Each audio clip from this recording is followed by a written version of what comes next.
My name is Davita van Raamsdonk and I'm a master's student in chemistry.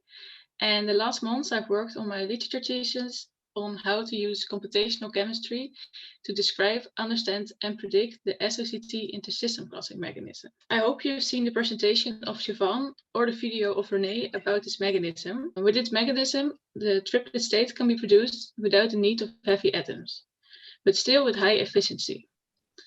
A large orbital angular momentum change is induced by charge recombination, which need to be compensated for by spin flip to satisfy the rule of angular momentum conservation. El-Sayed predicted already in the 70s this mechanism with his famous selection rules. The rate of intersystem crossing becomes greater if a radiationless transition is accompanied by a change of molecular orbital type, which can be interpreted as follows. An increased spin-orbit coupling between the charge transfer and the triplet state can result in higher intersystem crossing. Throughout the years, more became known about this mechanism. It was suggested that charge recombination occurs at two aromatic planes. In combination with a larger Hero angle, it can generate the torque needed to spin flip the electron. Further research confirmed this relationship and also found that the solvent is of importance. To generate triplets via this mechanism, threefold physical pathways are involved. Spin allowed initial charge separation from your local excited state to your charge transfer state. And from there, charge recombination to the ground state can occur or to the triplet state. And also the decay back to the ground state is of importance. The aspects that I just discussed can be described with computational methods. I will discuss with you a bit of the theory behind it, but the main focus will on the tools implemented in the ADF program that can be used to study this mechanism. To make it more clear, I will sometimes refer to this PTC-Berry diet. The first step is to perform geometry optimizations, your ground state, singlet, and triplet states of interest. Your ground state and the first triplet state can be calculated with DFT, and for your triplet state, you have to change the multiplicity, but other than that, the calculations is the same. With time-dependent DFT calculations, you can perform the other singlet and triplet states. And for this, you should include some keywords. One is the only sing keyword. For this, you can study the singlet-singlet excitations. Triplet excitations are the default, so they will not appear in your input file. You want to perform geometry optimization, so you should include excited geo block. And within that block, the excitation for which the gradient should be evaluated can be included. Also, you need to perform DFT-B calculations, why I will make clear later on. But for this, you also have to include the TD DFT-B gradient, which allows the optimization of excited states. And also sync orb trends should be included to calculate single orbital transitions. Now we can start with the first pathway, the initial charge separation, of which the rate can be determined following the Marcus theory and the rate equation of electron transfer. And aside from the constants, there are a few parameters, such as the delta G, the Gibbs energy, and lambda, the reorganization energy, and also HDA, the electronic coupling matrix element, all of which can be calculated with ADF. The Gibbs energy can in this case equal to the energy difference between your two states of interest, and best is to take the excitation energies of the states of interest. You can also look at reorganization energy that consists of an external and an internal component. And the external component can be calculated in the classical way proposed by Marcus, but I did not include that here. The internal reorganization energy measures the change in energy that is needed for the nuclei to rearrange upon charge separation, and can be calculated following the 4-point method developed by Nelson of your donor and acceptor fragments. So you have to look at them as two fragments. You have to perform first 4 geometry optimizations of your neutral donor fragment and neutral acceptor fragment, and also of your cationic and anionic fragment. And then you can do single point calculations. And for example, you take your geometry of your cationic fragment, optimize it as if it was a neutral fragment to gain this energy. And so you can calculate all the other energies. and then you can calculate your internal reorganization energy. You can also study the electronic coupling or calculate electronic coupling. And ADF refers to the electronic coupling as the charge transfer integral. For this, ADF uses a unique fragment approach. So again, you have to split your diet in 2 fragments. First, you do calculations on the fragments, and afterwards you perform a calculation that studies the interaction between those 2 fragments, of which the charge transfer integral can thereafter be found in your output. Another thing that can be found in your output are charge transfer descriptors. They are included of 2 methods. One of the methods is the charge transfer diagnostic overlap lambda, developed by Peach and Tasser. They studied the correlation between the excitation energy error and the spatial overlap between your occupied and virtual orbitals. Lambda is a value between 0 and 1, and a high value means there's a high overlap between between your occupied and virtual orbitals. Which means that they are in similar parts of space, which corresponds to a local excited state with little charge separation. The other methods developed by Plasser and Lischka have a charge transfer descriptor CTAT, which gives insight in the charge transfer character. And the final and initial orbitals should be on different fragments. And again, the value is between 0 and 1. But this time 0 corresponds to a locally excited state with no charge separation, and 1 is a state which is completely charge separated.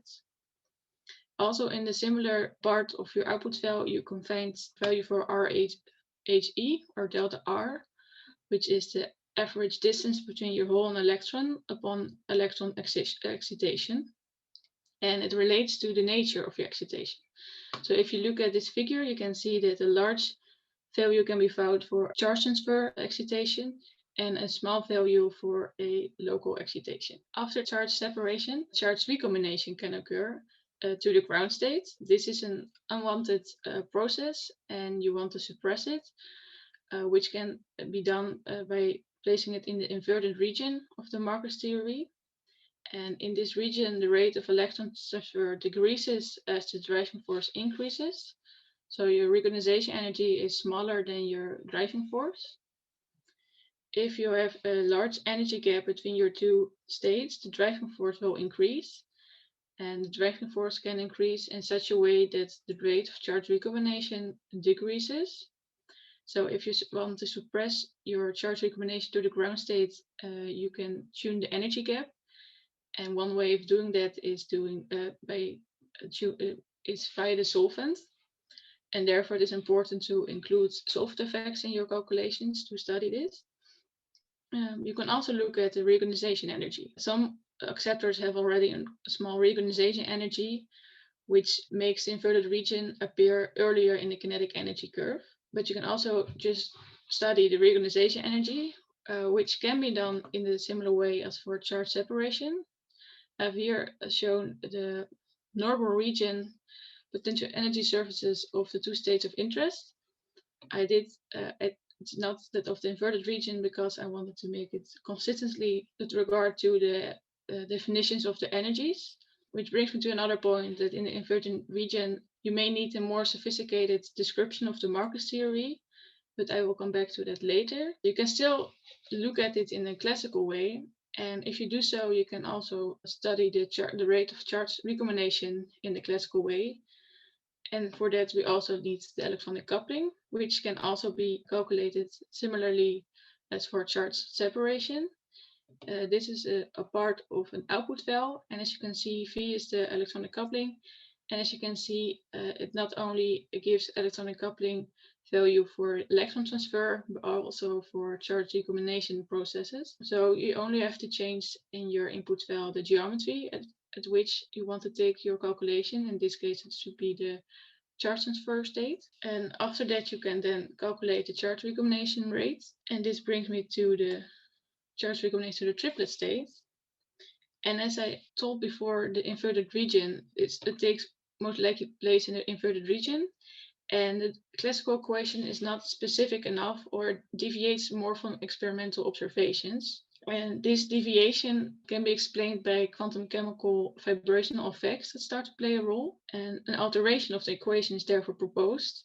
And following Forman's golden rule, the Frank-Condon weighted density of states can be introduced, which is also evaluated in the framework of Marcus, Levy, and Jortner theory, as you can see, with HSO being the spin-orbit coupling matrix element. And this extension of the semi-classical Marcus theory considers two limiting cases. The first consideration is that of low frequencies vibrations, which leads to similar outcomes as for the classical Marcus theory, described in terms of the reorganization energy. The second consideration is that of high frequency modes and the nuclear tunneling effects. And these modes can be summarized in a single effective mode with the corresponding effective frequency. And as you can see, the equation looks a lot like the classical one, but there's a new factor, S, which is the Young-Rice factor, which corresponds to that effective mode. And it's a measure for the strength of the electron-phonon coupling. And unsurprisingly, it can also be calculated with ADF.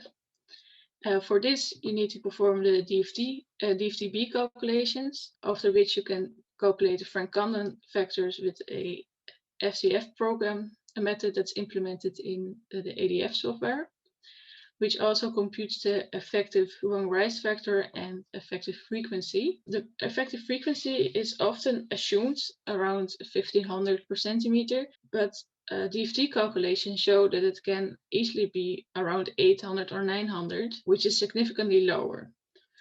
So the value of a Young-Rice factor is often between 0 and 1. And so assuming your effective frequency will have a large effect on your Young-Rice factor. So it's therefore recommended to do calculations instead of assumptions. As I said before, you can study, even in a further region, you can look at things in a classical way. So you can use the Nelson method to study your reorganization energy, considering the right potential energy surfaces.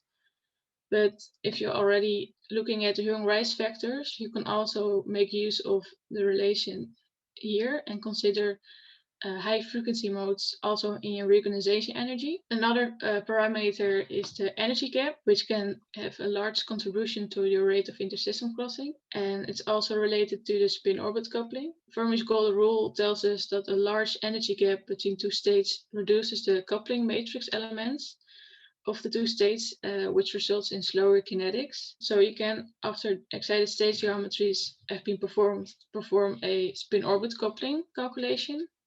And ADF, for this, you have to include some keywords.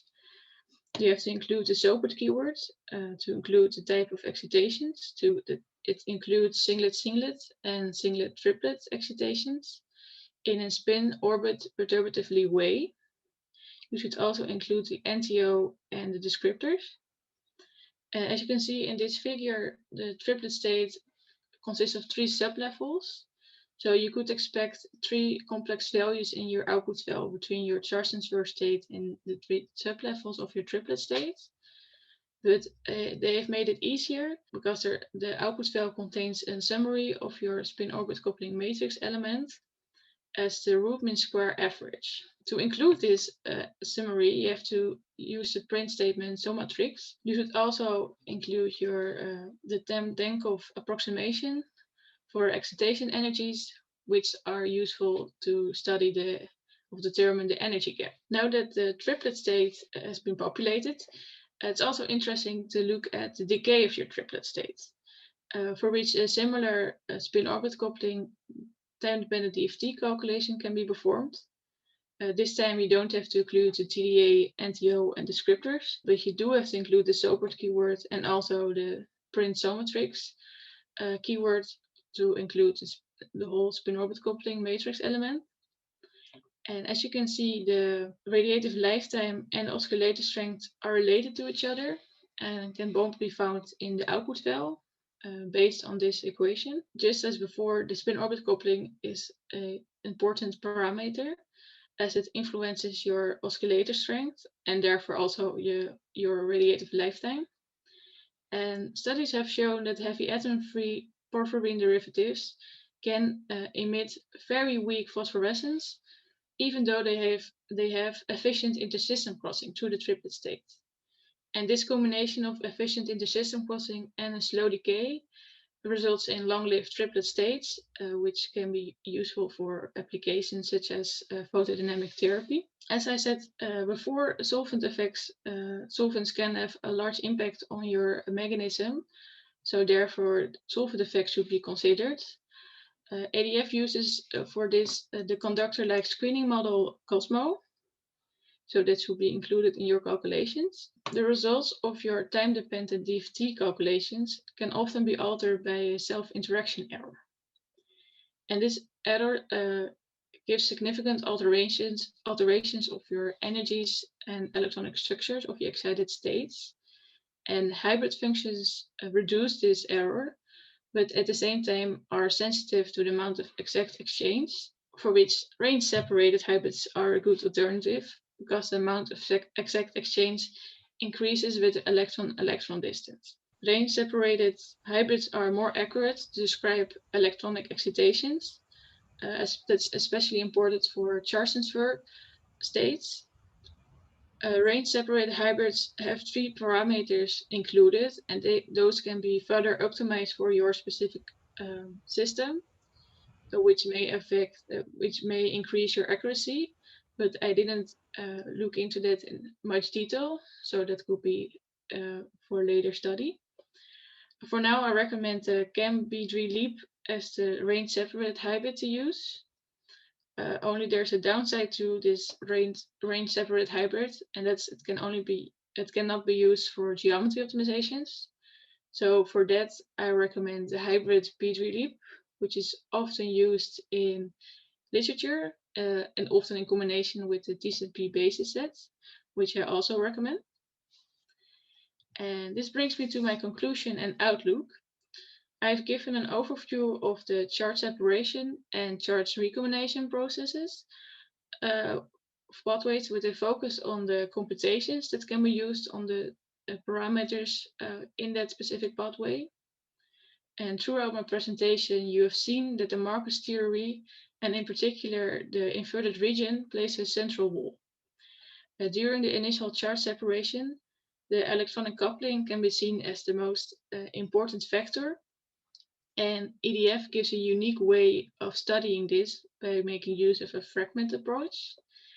This electronic coupling is also important during the charge recombination to the ground state, but also the Gibbs energy and the reionization energy are of significance here, because you can study them and see how it can shift to the inverted region.